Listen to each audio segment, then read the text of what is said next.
Hello, everyone, and welcome to Mental Health Matters with your host, Dr. Matt Gloviak. So, today we have a very special episode. One of those topics that we continually hear about is what is being done with mental health in the school system. It seems like every other day in the news that we're finding something that's going on, whether it's adolescents or vaping in the school, utilizing drugs. We see a lot of bullying in social media. We talk about school violence. It may include bringing weapons into the school, school shootings, and so on. It seems like as time goes on that the schools are becoming a more and more dangerous place to be. However, there's been a lot that's been being done, especially here in Bolingbrook, Illinois. There have been some really great efforts that have been made to try to be able to help the students, not only in a disciplinary fashion, but when it comes to mental health. So I am very pleased and honored to bring an old friend who we actually went to school with for many years, Dean Andrea Heil, here onto the show to be able to talk about some of the things the school system is doing. So, Dean Heil, I'll just refer to you as Andrea, or what do you prefer? You could say Andrea. Okay, Andrea. Am I calling you doctor tonight? Nope, you can just call me Matt. All right. Well, thank you for having me, Matt. Yeah, thank you so much for coming. Well, how about would you mind taking a moment to kind of share what you do as a dean of Bolingbrook High School, kind of what your day looks like, and we'll take it from there? Sure. So I've been at Bolingbrook High School since 2005. Okay. Well, I mean, I've been there much longer because I was a graduate, just like yourself. Both graduated in '01? Yes, we did. But I've been at the new building since 2005. I started off as an English teacher there and transitioned relatively quickly into the dean's office. The last 4 years, I've held the role as department chair there for the dean's office. And I think that in Valley View School District, both Romeoville and Bolingbrook, really, the dean's office is a really unique place. Most schools, when you go to the dean's office, it's a place of punitive discipline. Absolutely. It's a place that students are taught to kind of fear to go to.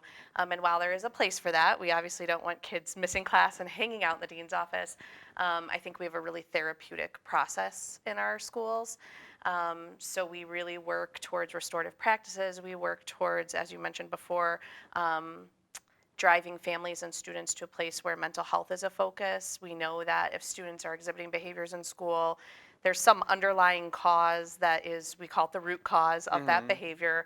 And so we're constantly trying to find ways to reach those students through a variety of methods, as well as partner with their families so we can support the student, hopefully end up seeing more likable behaviors from the students at school so that we can keep them in the classroom. I mean, ultimately, we want to increase their time in class, work towards a high graduation rate, and get those kids ready for post-secondary life.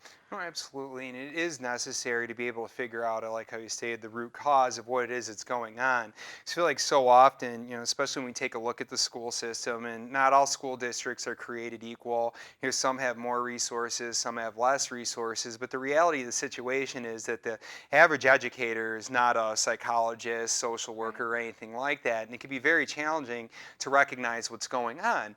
And so oftentimes when a student's acting out, maybe not turning in homework, showing up late to class, vaping in the corner of the classroom, failing tests, we immediately take a look at it as a disciplinary type thing that's going on. The student doesn't care, so I'm going to have to respond accordingly. I'm going to fail you on this test, fail you in the class, you're suspended, you're in detention, these types of things. And, traditionally when you think of a dean, I know growing up, it's like, well, this is a disciplinarian, you don't want to go to the dean, it's a bad thing. It was almost kind of hard sometimes to go up to the dean because you didn't feel a person would be approachable. It was a bad type of thing that was going on. But one of the things that's wonderful about what you're doing is you're really progressive in terms of what you're doing with mental health and the different types of programs you have going on. I'd like to talk about some of that here in a moment. So I'm kind of curious, what are some of the typical types of issues that you see with some of the students in the school?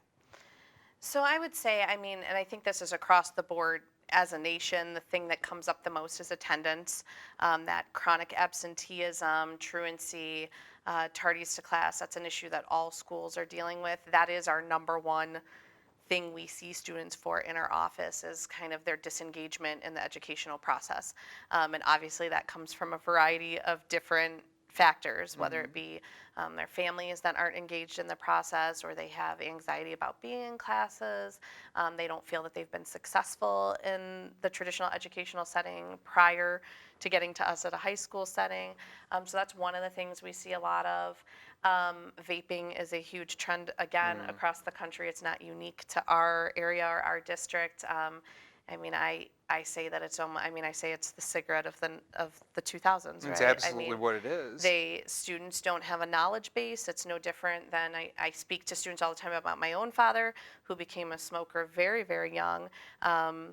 Worked in steel mills in Pittsburgh. Smoking was a thing. I think he said he had his first cigarette at 13 and he was addicted, the rest of his life. But he didn't know at 13, like the medical research wasn't there to support him not being a smoker, right? They didn't find out, that generation didn't find out until it was much too late.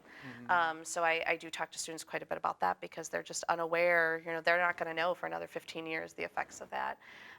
Other than attendance and that vaping trend, I mean, I think students, a lot of what we spend time with our students on is just basic social skills, both with adults and peers. And again, I don't think that that's unique to Bolingbrook or Romeoville or our geographic region. I think that our youth today is really struggling on those soft skills that they need to be able to socialize with other people, whether it be individuals their own age group or adults. Oh, absolutely.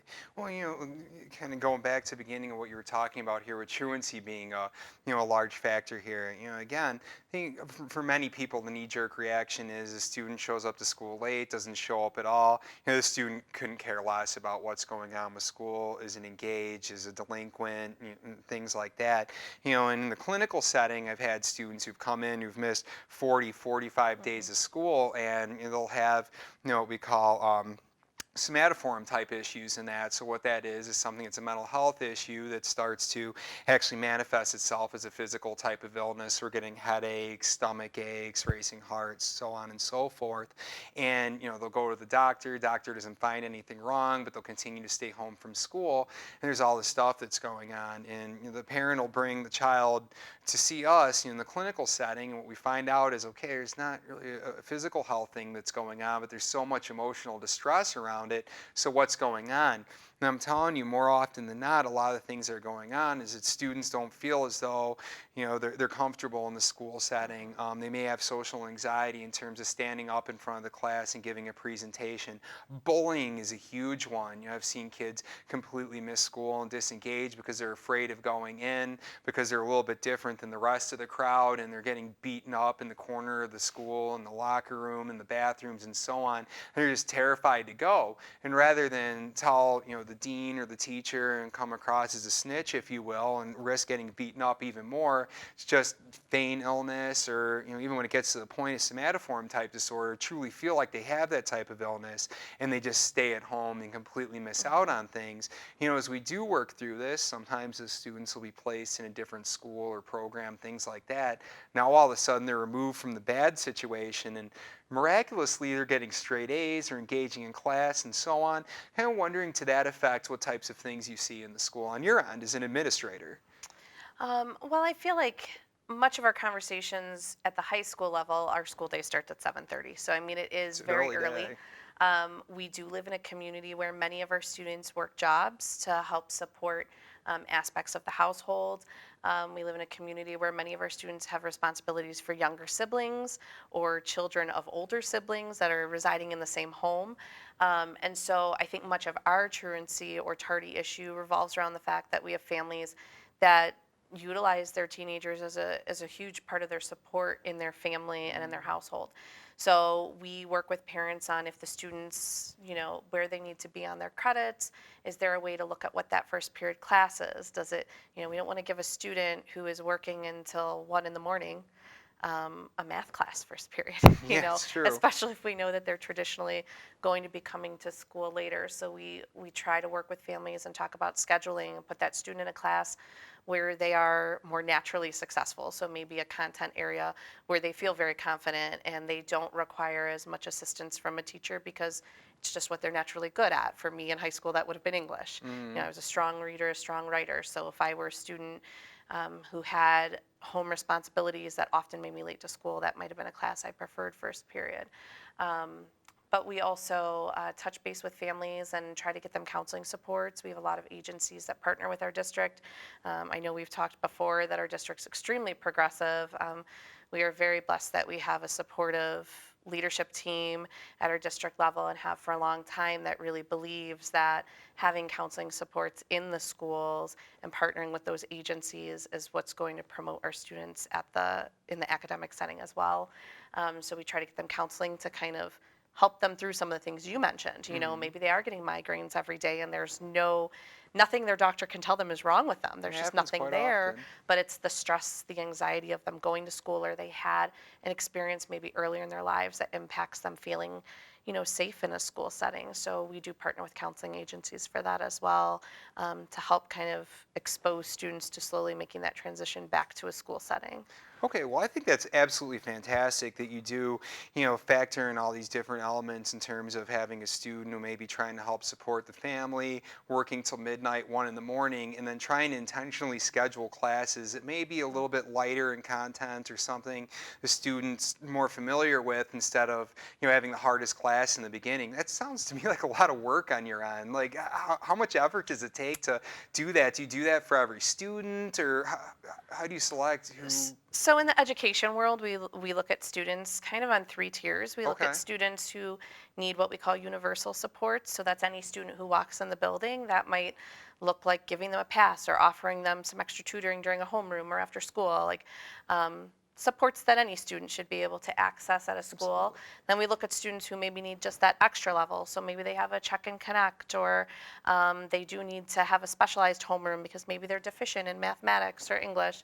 And then we have our students who are just some of our most at-risk students who do need multiple levels of support.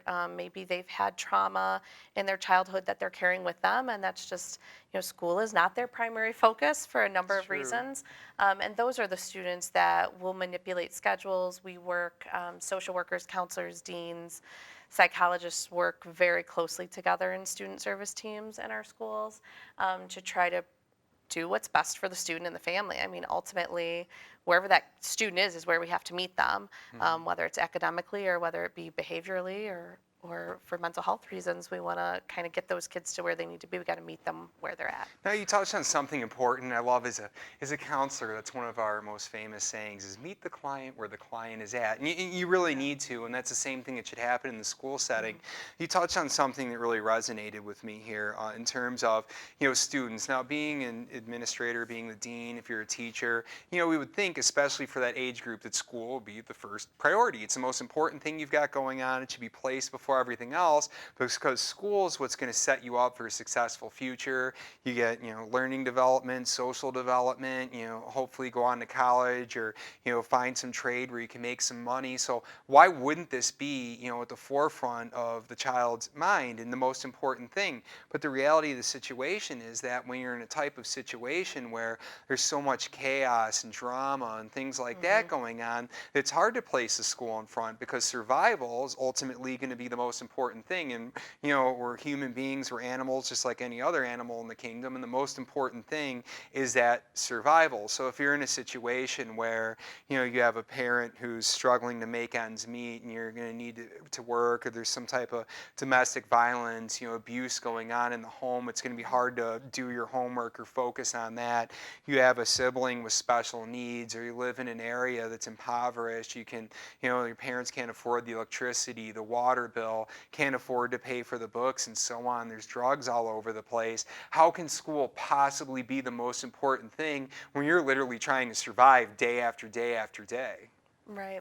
And it's so cliche for the world of education, and maybe in counseling, it sounds like we use a lot of the same terms. Absolutely. But we Should be. always talk about the invisible backpack. Hmm. I'm not sure if that's a counseling thing, that is an educator thing. And the invisible backpack is what everybody carries into school with them. So, I mean, yes, they've got a backpack, hopefully with books and supplies, but there's this invisible one that many of our students are coming in with, and that can be from any household. So, I mean, this could be a completely middle class family with parents who work and seemingly they're a successful family. That doesn't mean that there wasn't a death that really impacted the family recently, or there wasn't trials or tribulations to get them to what maybe the outside world goes, well, everything's fine for them. They Hmm. have a house, they've got kids, the kids are happy.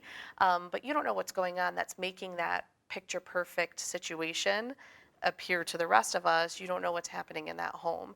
Maybe there were many struggles that that family also had to go through. So, I mean, we talk about when our kids come in the building, we really don't get to know what they're carrying in with them, whether it's poverty or whether it's parents who are fighting or a death in the family.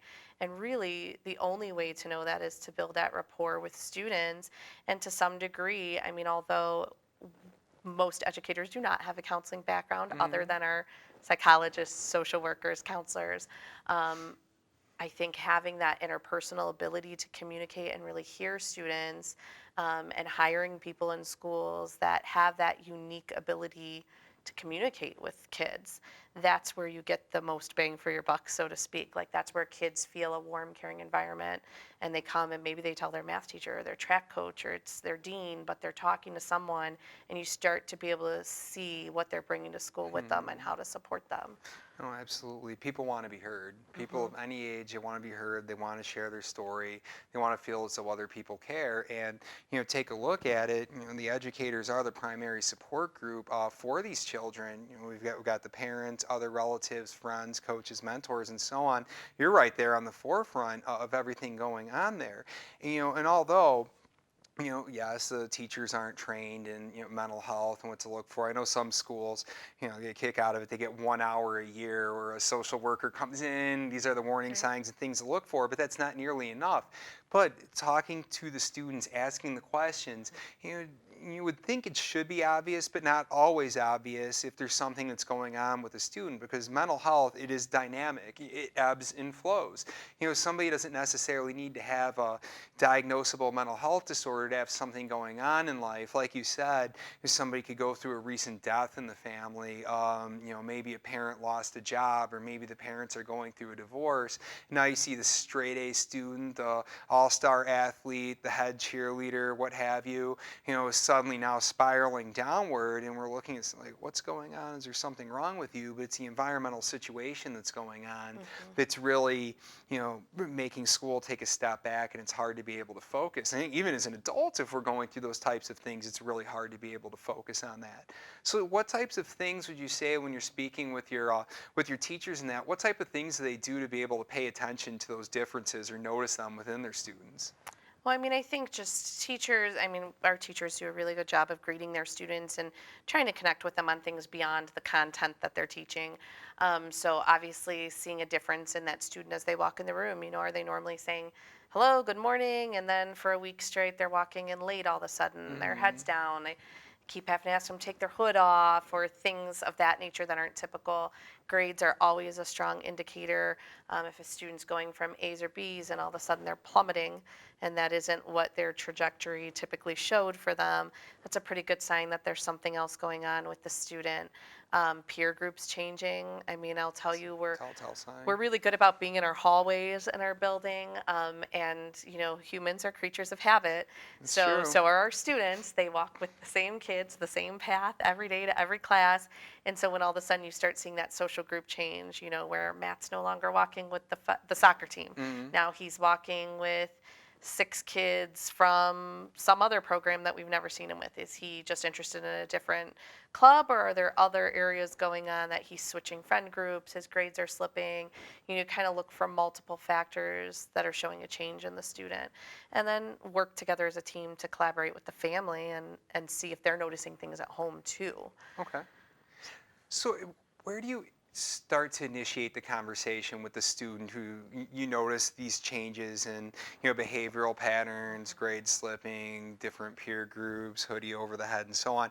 'Cause that is a challenge as well, because we take a look, ethically, legally, and so on. FERPA protects student rights and everything. HIPAA providing protecting people's health and that. So there's a lot of confidential health information that goes on.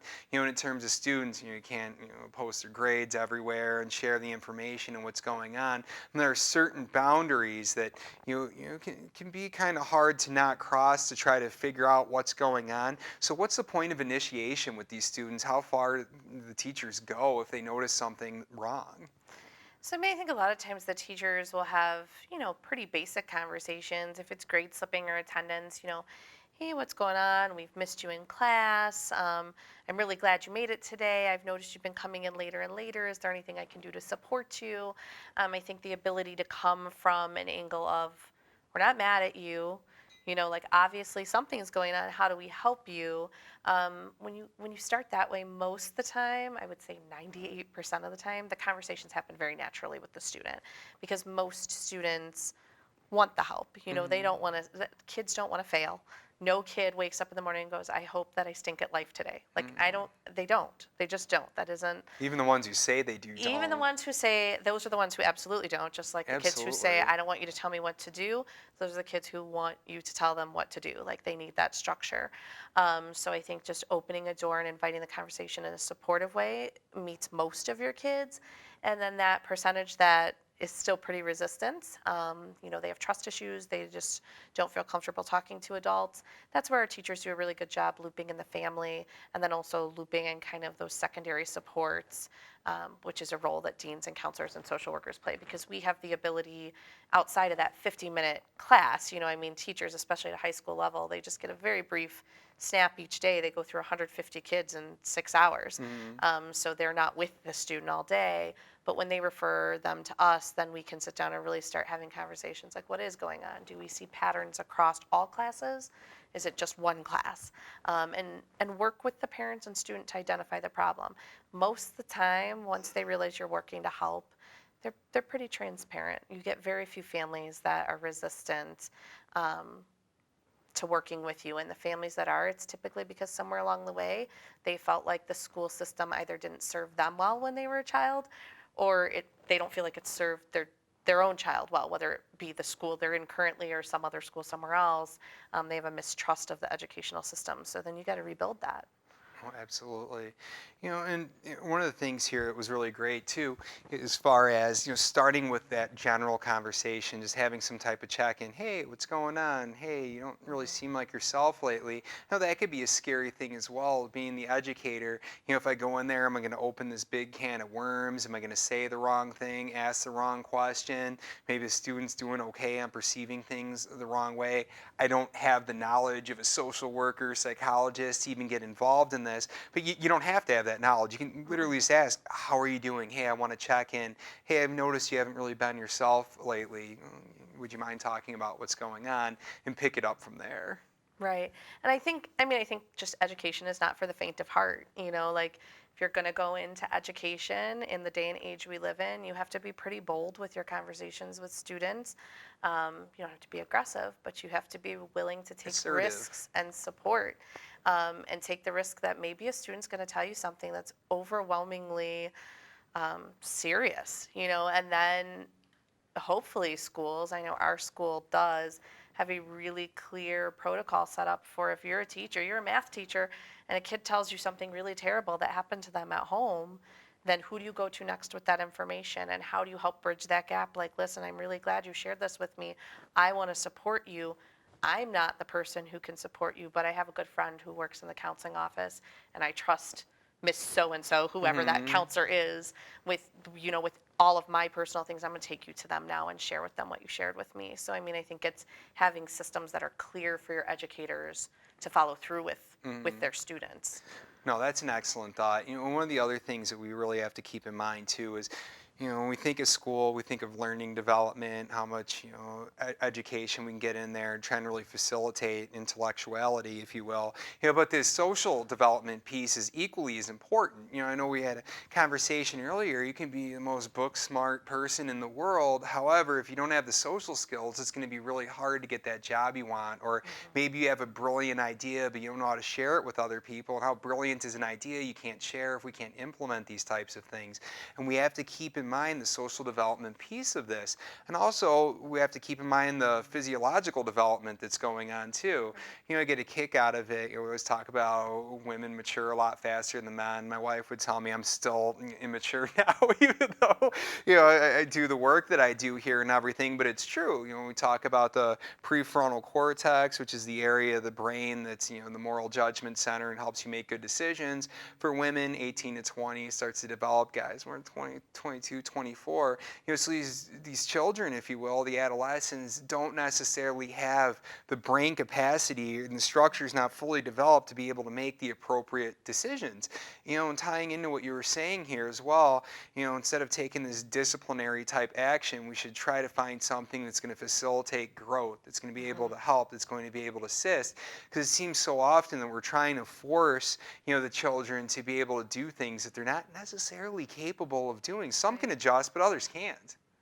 Right. I would agree with that. And I mean, I think it's also and I can't think of the author off the top of my head, but there's a great book. It's called Yardsticks, and it really talks about where your average person is at each age socially, what they're able to deal with, what behaviors are normal for the age. But then we have to remember that normal means nothing, right? Like you can have a 5-year-old who socially is way above the average 5-year-old. You can have a 12-year-old who acts like an 8-year-old all the time. Hmm. And so in education, it's important to kind of, again, meet that student where they are, and provide opportunities when they're making poor decisions. So those things could be meditation, they could be mindfulness training, it could be, I spoke with you before, sometimes we have students who, they keep having issues with peers, they just don't even know how to take turns having a conversation. And so some of our deans will take those students down to our peace room and they'll sit down and they'll be like, okay, right now we're gonna play a board game. We're gonna and the kids don't want to. They're like, I don't want to play a board game with this guy. Like this guy annoys me every day in class. We don't get along, and it's like, well, we're gonna sit here and we are all gonna play Uno. We're gonna play Battleship. We're gonna play Hmm. a game because we're in a society where students a lot of times come to us without that skill set. Technology is kind of the thing of choice, and they're losing some of those skills that are needed in order to make good behavioral decisions and socialize with their peers. Hmm. Well, and that's real world experience individuals need. I mean, even as an adult, we talk about bullying being prominent in grade school and that and stuff. But bullying takes place in adulthood and in the workplace. And if we don't have the social skills to be able to work with one another while we are in school and learn those things then by playing Battleship with the person you don't Right. get along with or Uno or whatever it is, how are you possibly going to be able to work with people you're not necessarily fond of when you get older? Like that whole saying, you don't have to like the person, but respect and be able to be Right. cordial and work with one another. Because again, I mean, you can't just sit there and be disruptive with the people you don't get along with. I mean, constantly, even with what I do, I think I'm a very agreeable person who gets along with a lot of Right. people. I know out there are people I don't necessarily get along with, and there are people who don't necessarily get along with me, but you have to be cordial with it. And where do we learn those skills if we don't learn them while we're growing up? Hmm. Yeah, and I think schools are just taking on more of that responsibility for a lot of students. I think parents working long hours and crazy jobs takes away from the opportunity to, sit on a Friday night and eat pizza and play games with your kids. Like people are at their max with time, and so some of those things aren't as easy to happen in households in today's world as maybe they were 20 or 30 or 40 years ago. And I think schools are finding unique ways to try to do those things as well as coach parents on the importance of those things happening at home too. That there is a lot that can happen for a family just sitting down and eating dinner together. So I think the schools play a huge role in helping parents that maybe are struggling with finding that time, Mm. to find a way to fit it into their home lives. Well, and that parental involvement is ever so important because we know, children, I mean, being raised by their parents, looking up to the parents as role models, are going to mimic their type of behavior and that. And if the parents disengage with the child, even if for a good reason, you have to work a lot, you're working 2, 3 jobs to be able to support the children.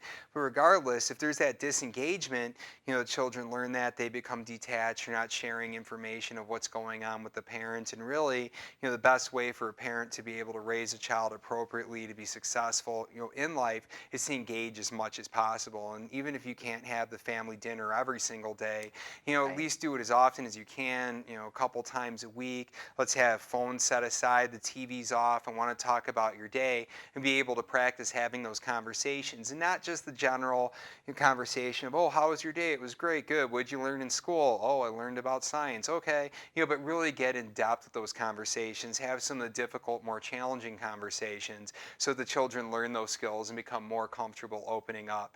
Now, it looks like we've got about 30 seconds here before this episode ends, but fortunately, we got a second part and we'll be able to pick up right where we left off. Thank you so much for being a guest on the show. It's really exciting, again, having been in school with you so long, and here we are now talking about school years later. And thanks to all of you for watching this episode of the show. As always, if you're interested in being a guest on the show, questions, comments, any type of feedback, please feel free to visit the Mental Health Matters page on Facebook, or feel free to send me an email to drm.gloviak@gmail.com. I look forward to hearing from you, and thank you for your support. And we're about to kick off episode 2.